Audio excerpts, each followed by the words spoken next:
I really don't like the Black Veil Brides. I really don't. Uh, it's something to do with the whole image of the band. You know, the guys wearing tons of eyeliner and all that shit. And it's kind of weird because I also enjoy black metal. Like I like that stuff. And I can get totally past Danny Filth's makeup. I can get past Dimmu Borgir. I can get past Immortal. I can get past how Gaul looks from Godseed. I can get past these things. Also, if you're an older Gaul fan, you probably know him from Gorgoroth. Anyway, what I'm saying is, I can get past that stuff because there seems to be like a weight to it, almost like a masculinity. Like it's a manly thing.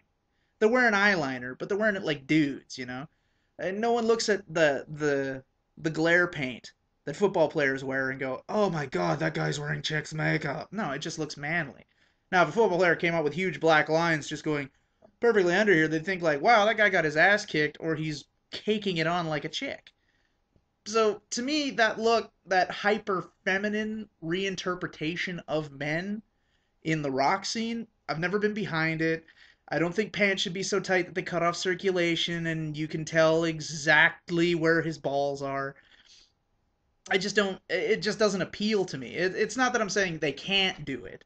Because, you know, it's like, first of all, I have no power over that. And secondly, if it sells, it sells. I mean, I'm not going to tell you you're wrong because you're doing what the audience wants. If you're giving the audience a show, power to you. It doesn't mean I have to like it, though.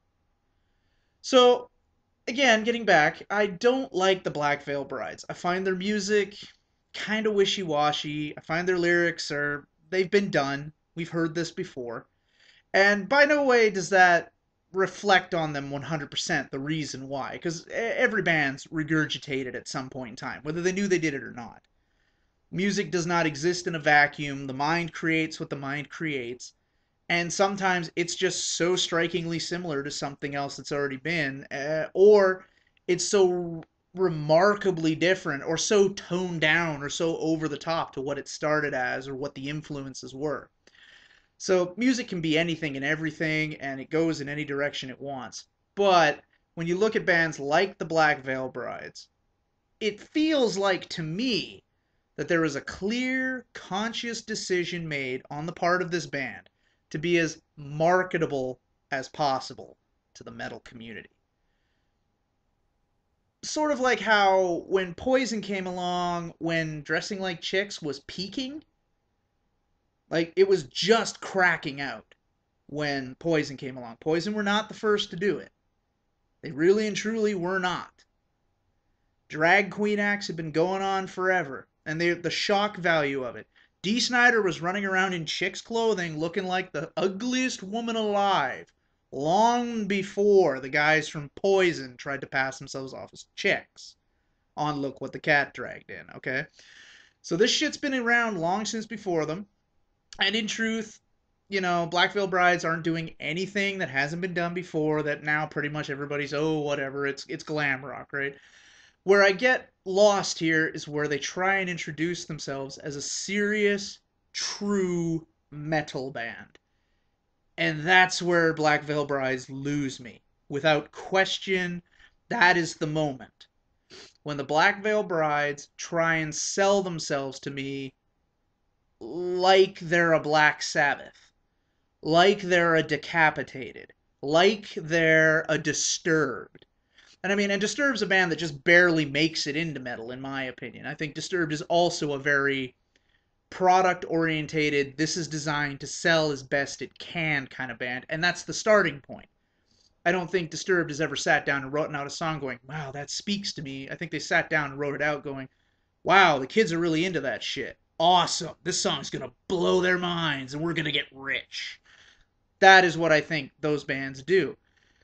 But in the purpose that they serve to themselves, they also serve another purpose. And I believe this is true of the Black Veil Brides.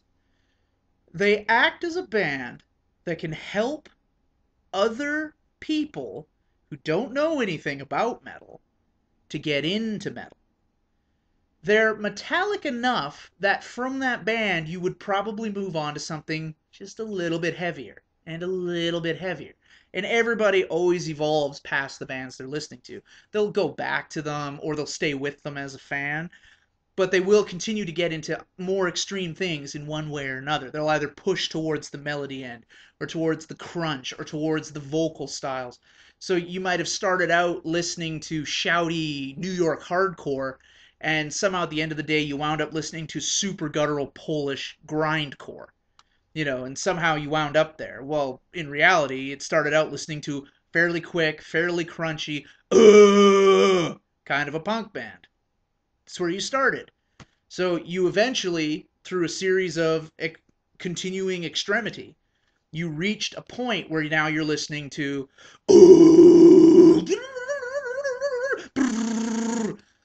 it just everything more than it was. So you're still getting that kernel, that intro that you loved, but now it's gone crazy. And you've reached a point where you now you acknowledge it for what it is and you love it. So the Black Veil Brides, I think, serve that purpose. But they can serve it on such a massive scale because they're so popular. And in another fashion, because they're so easy to market to girls. Basically, the Black Veil Brides are technical enough that they can attract somebody for the musicianship. They're melodic enough that they don't scare people off. And they're heavy enough that they are separated from the pop rock top 40 type thing. So they don't wind up on the top 40. So they still kind of have like that edge, that little bit of attitude to them. Their uniform, the look of the Black Veil Brides, is pretty easy to replicate. A simple leather jacket, some tight black pants, severely distressed, probably sleeveless wife, shirt or wife beater, black also, couple of belts, black as well, a little bit of black nail polish, and some black dye and a straightener so you can make your hair kind of whatever with some some spray and hold. The uniform of the Black Veil Brides can be acquired for about $150. So over time, a kid can eventually look like the Black Veil Brides and kind of wear the badge of the band on their back and kind of be like, yeah, I'm into this. So it's really easy to get into a band's and into the group's style. It's easy to wear the band uniform. Just like that's part of the reason why Slipknot's so freaking, it's easy for people to get into it, because the music was melodic. It was melody where it needed to be. It was heavy where it needed to be. The uniform was super easy to identify with because we've all had to wear coveralls at some point in time. You know what I mean? So in another way, the clothing was interesting because it was relatable. For the Black Veil Brides, it's interesting for its actual extremity of its style. And it's incredibly easy to duplicate. So you can kind of look like the band. And this is where the other point comes in. Girls are just inexorably drawn to this band. They're a group of skinny, probably in fairly good shape guys who sing about love and being yourself and strength and power and all that stuff. But they do it while kind of looking like chicks, which means they must be super fucking confident in their masculinity. And somehow, for some strange reason, that translates in a girl's mind to logic that states he must have a humongous cock and be an amazing lover and an incredibly sensitive person. And I could talk to him for hours, even though you'd talk to him and he'd be like the guys from Steel Panther, probably. He'd be like, suck my dick, bitch, and eat my shit. Oh, I farted on your friend's leg. That's awesome, huh? That's probably what they're like. But the mythos of them is so romantic because of the gothic approach to their image, and girls they just lose their shit over that. They soak their panties at the concept. So don't ask me why, they just do. So guys will gravitate also to the band because that's where all the girls are. So they're approachable musically, easy to look like, chicks dig it. That's incredible combination for getting people into your band. So from there, being a metal band, people will move on to other stuff. I'm not saying they will abjectly just leave the band and fuck them, they're garbage now that I've discovered true music. It's not what I'm saying. I'm saying that they can start there and there'll be an excellent entry point for people who want to move on to other things. Who are like, I'm not sure about metal. I think I might like it. And that's where bands like Korn did so well, why Limp Bizkit did so well, why Disturbed does so well, why Stained did so well. The Deftones.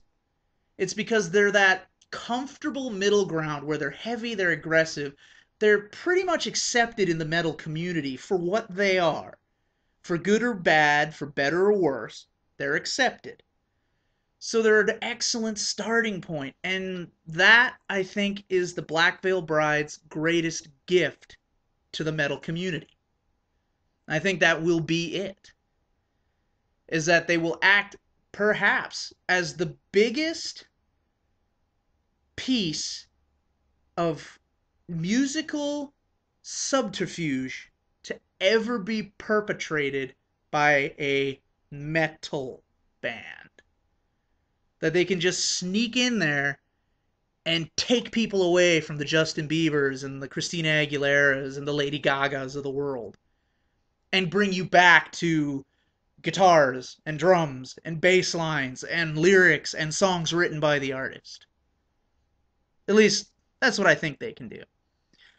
I tried to tell this to Black Veil Bride fans. They told me to go fuck myself, but I really don't think I'm wrong. I might be. You tell me.